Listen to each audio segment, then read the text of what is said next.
quickly before we jump into it, I want to let you guys know that if you're interested at all in G Fuel, from now until the 7th, it is 30% off with code ESPRESSO. You can head over to the link down there in the description below if you guys want to check it out for the first time, want to get a restock, or whatever it may be, but 30% off your entire order as opposed to just the standard 10% that my code ESPRESSO normally offers. So check that out if you're interested, but back to regularly scheduled content.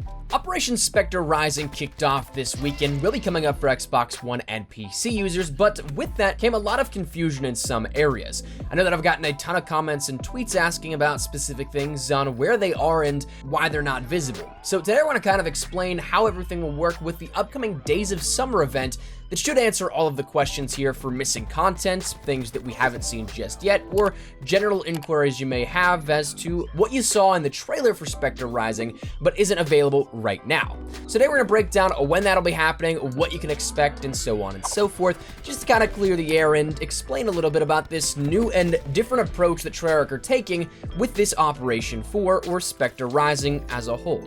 So right now what we have is only the first split of Operation Spectre Rising. The second looks to be this Days of Summer event. Now in terms of naming, it's not entirely sure if Spectre Rising is only going to be in relation to this 30 days. If I were to guess, I'd say that from a top-down perspective, Spectre Rising is of course that entire operation, and maybe we see the Contraband stream that comes to follow replaced with Days of Summer, where that's its own 35-day event thing as well. But regardless, the main key focal point and clue that we can see for when Days of Summer will start and what it may entail comes from that Contraband stream of Spectre Rising, only showing 30 days left. So for that, we can end up taking a look at when the start of Days of Summer presumably will be, that being June 4th.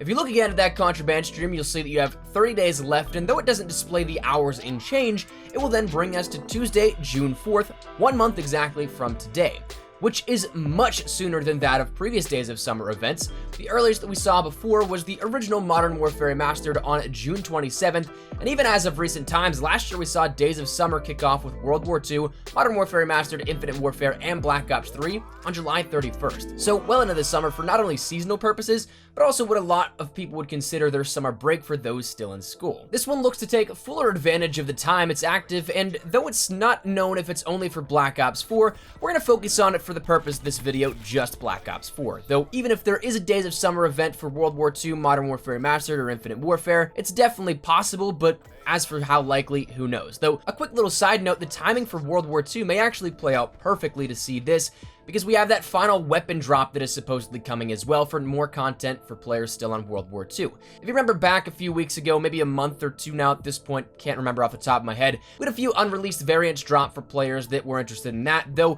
Sledgehammer has also said they're adding new DLC weaponry for each weapon classification, meaning that it should be a substantial dump and event along with it. So Days of Summer could be that perfect time for this to happen if you ask me. It's still early enough to get the attention for marketing and also some of the player base before we start to really ramp up with Infinity Ward's next title, and then also the final leg of development for Sledge that dropping new DLC weapons would potentially take away from their work on their next project. But I digress. What about the content that comes along with the event of Days of Summer, not just the timing? Well, for the contents, we end up seeing actually a short little preview of this on the roadmap for Operation Spectre Rising. We see that it details new Blackout modes, new map updates, new weapons, and more. That's not really much to work with, but based off our roadmap, we can also end up seeing that there's a decent bit of content coming as described as in-season.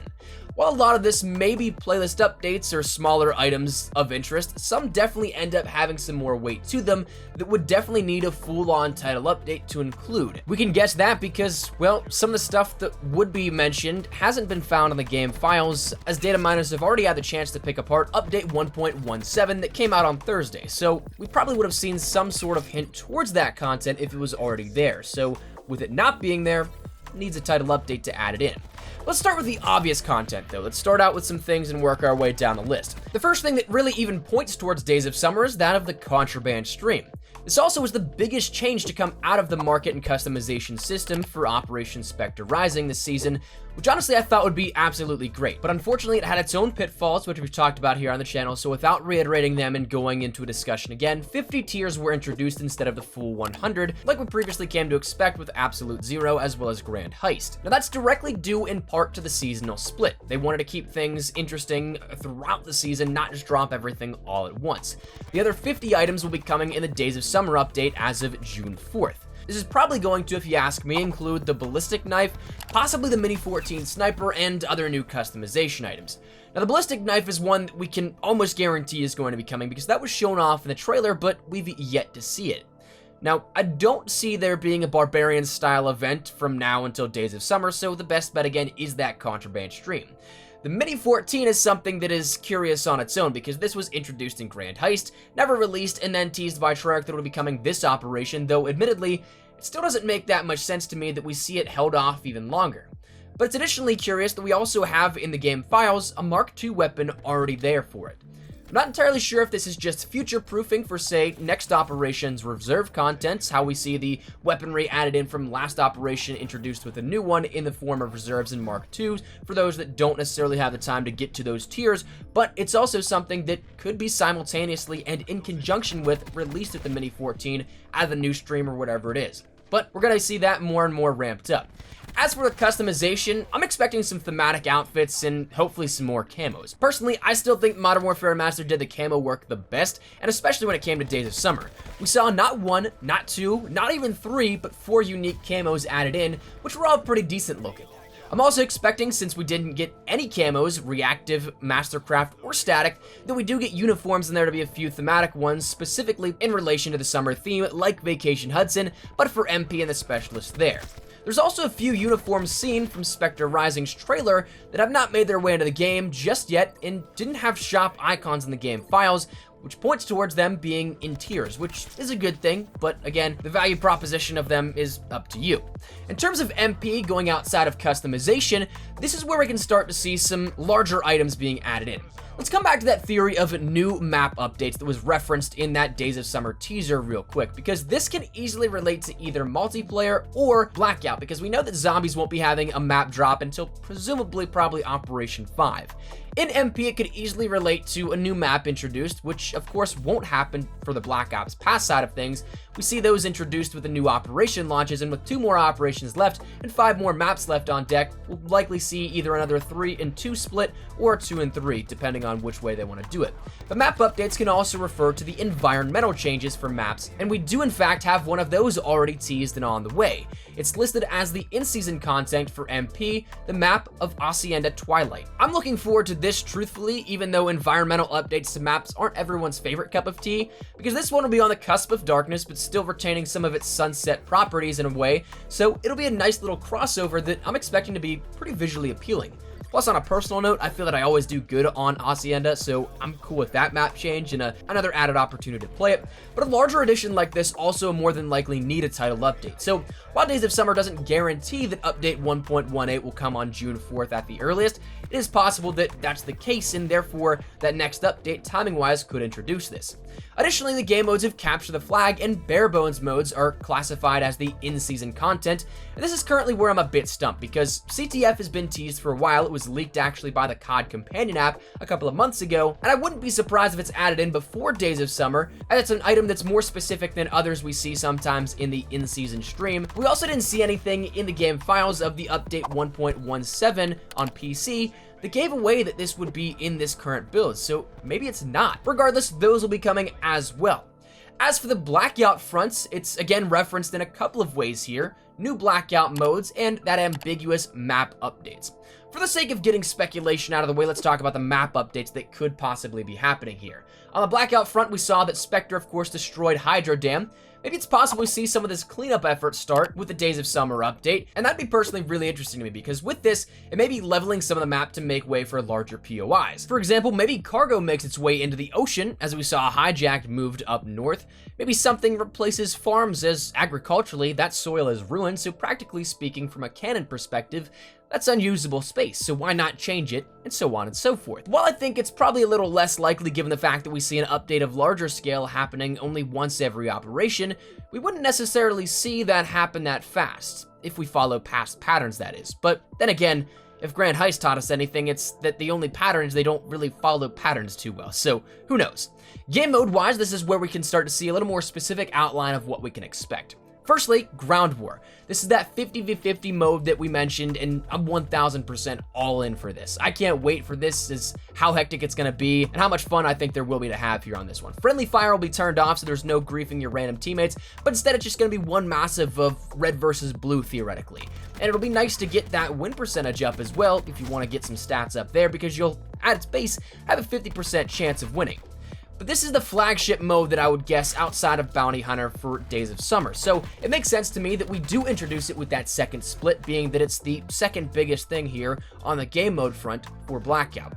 We also have the reintroduction of things to consider that have been mentioned by Treyarch, such as Ambush, mentioned at the end of the last operation. We saw the blog post also define things like Hot Pursuit, as well as Down But Not Out will be returning as well. And rounding out the Blackout side of things, new items will be introduced, such as new equipment and weaponry that was detailed. And if I were to guess, the weaponry is just bringing the new melee and the LMG so far, and whatever the new Contraband stream potentially brings along with it, bringing those into Blackout. So very similar to how we saw those weapon updates in the past. We also saw the promise of an attack helicopter as a new vehicle. We saw the ARAV with Absolute Zero, the SUV, Hot Rod, and armored boats with Grand Heist, and particularly with Hot Pursuit, and so with no initial entry, it seems that this is almost guaranteed for the next major pitch of the operation. I'm expecting this to more so just be like the ARAV, but aerial based, so more heavily armored and a machine gun attached, though still completely vulnerable to those 50 cal rounds like the ARAV is. But this can definitely make scouting much more interesting, as you can practically shoot at enemies on the ground like fish in a barrel.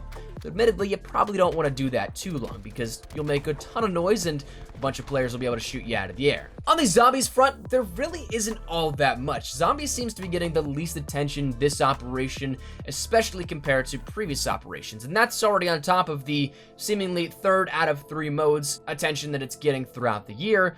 But this one, really only defined are the new gauntlets, leaderboards, and hopefully factions as well. Factions were confirmed to be coming with this operation as of Treyarch a couple of weeks, maybe a month or so back at this point. Leaderboards we haven't seen added in for gauntlets, and of course we still have another gauntlet on the way, in addition to the Dead of the Night gauntlet that we had with the launch of this operation. So I'd expect all that stuff to at least be coming in Days of Summer. So there's a lot of cool stuff that will be coming. The one thing that I don't want to end the video on a downer, but it wouldn't surprise me if we see more items added into the reserves at this point. We saw that Grand Heist had a little refresh of adding in a couple of more items, and there are, unfortunately, 18 more weapon charms in the game files that have not been introduced. So if you take 18 weapon charms and multiply that by roughly 30, well, that's almost doubling again the item pool that we see in reserve. So hopefully those aren't added in such a way, and hopefully things, if there are more reserve content added in, it gets fixed out and Treyarch gets their stuff together. But regardless, that is everything here that there is to know about Days of Summer. Again, hopefully clearing up some of the confusion. I know a lot of people have been asking, where's the ballistic knife? And trust me, I'm with you. I want to get that thing. I want to play around with it. Where's the Mini 14? Same thing goes with that. I'm excited for that and to get my hands on it, but it's just not here as of yet. So hopefully this cleared up any confusion. Hopefully this gave you as much information as possible, but let me know your thoughts in the comments down below. If you enjoyed the video, make sure to drop a like down below, and of course, if you are new to the channel, make sure you guys subscribe so you don't miss a single thing regarding all things Black Ops 4, MP, Blackout, Zombies, and of course, anything in relation to updates, news, information, tips, tricks, all that good stuff. We'll have you covered here on the channel, so if any of the issue, hit that subscribe button so you don't miss a single thing. If you guys also want to follow me over on Twitter and Instagram, there's the best place to get connected outside of YouTube. Practically live on both those. So if you guys want to strike up a conversation, ask me a question, whatever it may be, that link is down there in the description below. Let's head out the way. Thank you guys all so much for watching. My name is Espresso. I'll see you guys later. Take care and peace.